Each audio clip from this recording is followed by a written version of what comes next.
কালকে বেশ ভালোভাবে তোমাদের সঙ্গে এই রেসিপিটা শেয়ার করতে পারিনি, তাই ভাবলাম আজকে আবারও তোমাদের সঙ্গে রেসিপিটা শেয়ার করে নিই। তাই দুধটা ফাটিয়ে ছানায় পরিণত করে নিলাম। ছানাটা ঠান্ডা জলে ধুয়ে একটা কাপড়ের মধ্যে ছেঁকে বেশ ভালোভাবে কিছুক্ষণ ধরে নিংড়ে নিলাম। ছানাটা চাইলে তুমি একটা ভারী জিনিস চাপা দিয়ে রাখতে পারো। আবার একটা শুকনো মিক্সি জারের মধ্যে 2টো এলাচ আর 1 কাপ মতো চিনি দিয়ে পাউডার বানিয়ে রেখে নিলাম। সেই মিক্সি জারের মধ্যে তৈরি করে রাখা ছানাটা দিয়ে দিলাম। ছানাটা দেখে বুঝতে পারছো কতটা ঝুরঝুরে হয়েছে। ঢাকা লাগিয়ে এটাকে শুকনো একবার গুঁড়িয়ে নিলাম।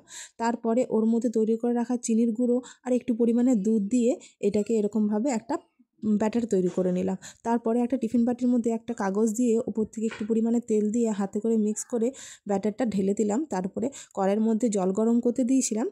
টিফিনটা বসিয়ে 1/2 ঘন্টা মতন ফুটিয়ে নিলাম। তারপরে দেখো কিছুক্ষণ আমি ঠান্ডা করে নিয়েছিলাম, প্রায় 15-20 মিনিট পর আমি এটাকে আবার তুলে নিলাম। দেখে বুঝতে পারছো অসাধারণ হয়েছিল, কিন্তু খুবই সহজ পদ্ধতি আর খেতে খুবই দুর্দান্ত। খেতে কিন্তু খুবই ভালো লাগছিল আর দারুণ হয়েও ছিল।